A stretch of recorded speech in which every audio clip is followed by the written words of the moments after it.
lulutuin natin picadillo. Ibig sabihin, giniling na karne, lalagyan natin ng carrots, patatas, at bell pepper. Kahit anong kulay ng bell pepper, green, red, yellow, is okay. Pag sinabing picadillo, ibig sabihin, chinap o giniling mo yung inyong karne. Tapos, lalagyan mo ng sauce, stew.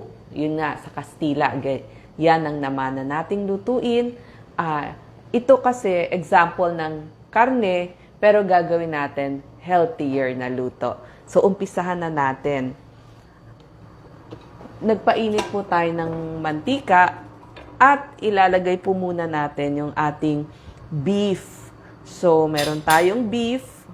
Ako kasi, pag gumagawa ng spaghetti, tsaka yung mga ganitong picadillo, pinaghahalo ko beef and pork. Yan.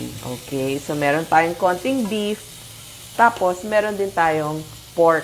Kahit sa spaghetti, ganito. Almost pareho naman ho ng spaghetti itong gagawin natin. So, medyo hawig din na parang medyo menudo.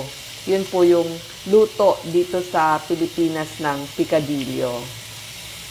Yan. So, yan po yung example. Spaghetti, menudo, pinaghahalo ko po yun.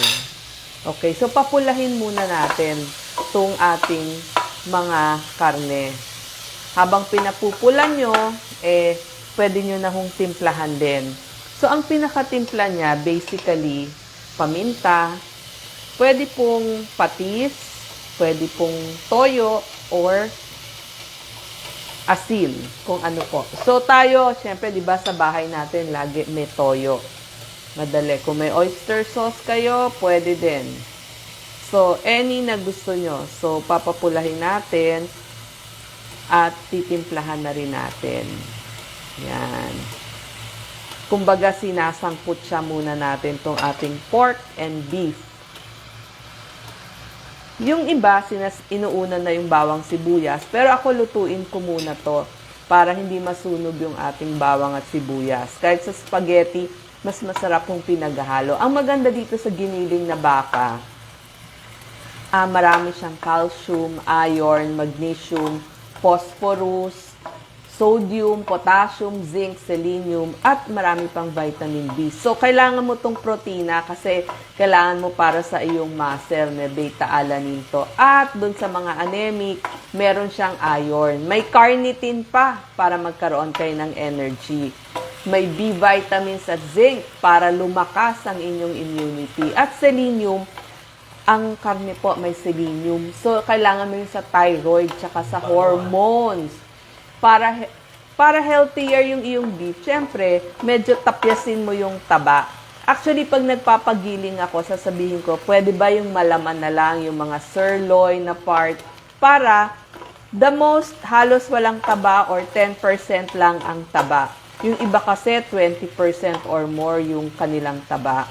So, ito, tip natin para healthier yung pagluto natin ng pork at saka ng beef.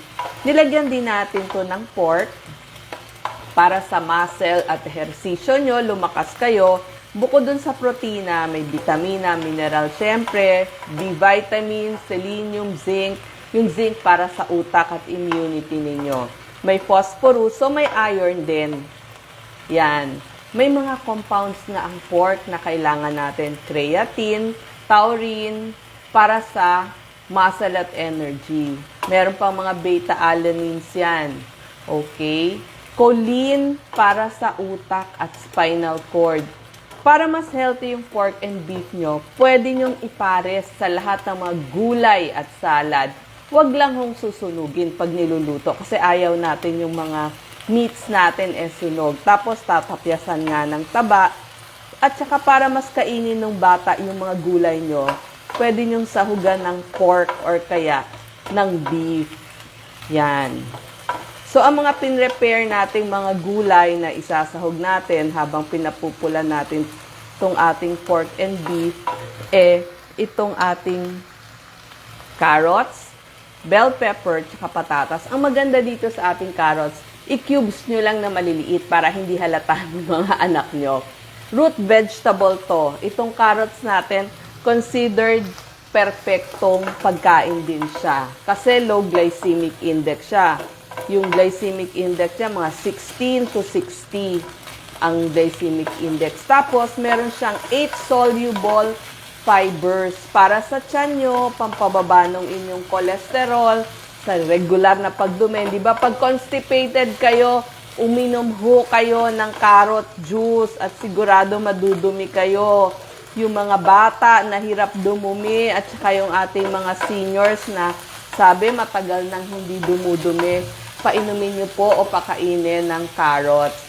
Bukod pa po dun sa vitamin A, di ba alam naman natin ang carrots talagang mayaman sa vitamin A. May biotin pa, tapos vitamin K para sa pagbuo ng dugo at saka ng buto. Bukod pa po dun sa potassium na nagpapaganda ng cholesterol nyo at saka nagpapa-normalize ng blood pressure nyo. Tapos may vitamin B. Ang maganda po sa carrots, may antioxidant din ho siya. So, ihina ko lang ng konti, May carotenoids, lutein para sa inyong mata. Ngayon, ihahalo ko na pag medyo pumula na. So, maganda na po, pumula na. Yung ating pork at saka yung ating beef. Yan. Pag gumawa ako ng spaghetti sauce, mix din. Yung iba gusto beef lang. Yung iba gusto naman pork lang. So, any. So, pag mapula na yung ating pork and beef, lagay nyo po sa gilid. Tapos, igigisa na natin yung ating sibuyas. Yan. Pakita natin. Sibuyas. Yan. Tapos, lalagay na rin natin yung ating bawang. Tsaka natin sila imimix. So, konting mantika lang nilagay natin dito. Kaya ko siya niluluto sa teflon, So, bukod po dun sa antioxidants, carotenoids, lutein, lycopene, meron din ang ating carrots. Tapos, anti-cancer ho ito. Maganda po sa inyong puso ang carrots kasi may mga anthocyanins. Tsaka, nakita nila may polyacetylene, anti-cancer po, tsaka anti-leukemia. So, nakita nila yun dun sa carrots. Yan. So, pag medyo nagisa na yung ating bawang sibuyas, imimix na natin dun sa ating mga karne na giniling. Kaya nga ito, picadillo. Yan. Kasi, yan, imimix nyo na. Okay. Para mabango. Ito po yung pampabango, pampalasa, aromatics natin. So, ang mga ilalagay pa ho natin, patatas. Yung patatas ho, meron siyang fiber. So, ito, nag-prepare tayo ng patatas. Isama na ho sa paggisa. Meron ho siyang fiber, potassium. Ang patatas ho ay sa mga mabababa ang potassium, kain ho kayo ng patatas ng madalas. Yan, may vitamin C, B6, niacin, folate, manganese, magnesium, phosphorus. Alam ko, sasabihin nyo, nako, carbohydrates, high glycemic index. Hindi naman kadamihan, pero kaya natin nilagay ito, pampabusog, kasi may fiber din siya. Tsaka ang kanyang patatas, lagi po may vitamin C, folate, vitamin B6, para po sa paggawa ng RBC. May antioxidants din ang inyong patatas, yung chlorogenic acid, catechin, lutein. So, maganda rin ang patatas sa inyong puso. Bukod pa sa pangpabusog. Kasi di ba sabi ko nga, itatago natin itong mga gulay dun sa ating giniling para mas kainin ng mga bata. So, hintayin yung maluto yung ating patatas. Pag po medyo luto na yung ating patatas, ilalagay na rin natin yung ating carrots. Okay, so nilakas ko ulit. Yan, hulog na natin yung ating carrots. Simutin ko lang muna yung mga bawang at sibuyas na iwan dyan para sayang naman yan. Okay. Lalagay na rin natin yung carrots. Actually, yung bell pepper, pwedeng ihuli na. Pag gumagawa ho ako ng sauce ng spaghetti, nilalagyan ko rin ng bell pepper. Kasi maganda po ang bell pepper. May vitamin A, C, E, K, Tsaka para medyo iba yung lasa ng inyong bell pepper. Yung inyong spaghetti sauce dahil dun sa bell pepper. So may folic acid yan, may fiber, may iron, may vitamin C para ma-absorb yung iron tsaka dun sa paggaling ng inyong sugat. Pwede nyong lagyan ng konting water kung gusto nyo para mas malambot yung mga pork and gulay nyo. Konti lang. Yan. Pwede nyong lagyan-lagyan. Para sa yung ketchup. Yes. Basically, yung iba po, pag nagluluto, di ba, ang ginagamit nila, tomato sauce. Dito po sa luto natin ng picadillo, actually masarap ang ketchup. Kahit sa spaghetti, masarap yung ketchup. So, yun yung gagamitin nating sauce. Yan. Ilagyan ko ng konting tubig para lumabnaw. So, yung spaghetti, di ba, masarap din ketchup yung sauce. Kasi manamis-namis yung ketchup natin. Pero nasa sa inyo po kung gusto nyo. Iba, half and half spaghetti sauce, or half tomato sauce, half ketchup, kung ano po yung gusto nyo. Pero napansin ko, masarap pala yung ketchup bilang sauce ng ating picadillo. Yan. So, ang ganda, di ba? Ito na po yung ating picadillo. Pag sinabing, end na yung bell pepper.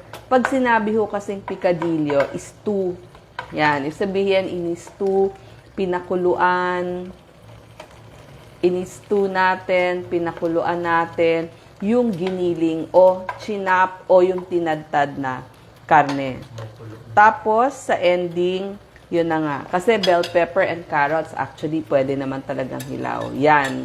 Red bell pepper, green bell pepper. Sabi ko nga, ang bell pepper maganda din sa diabetes kasi nagpapabagal ng pag-absorb ng sugar. So, i-incorporate ko na. Maganda din sa blood pressure nyo. Itong fiber ng ating bell pepper. May vitamin E siya, antioxidant sa nerves, sa muscle.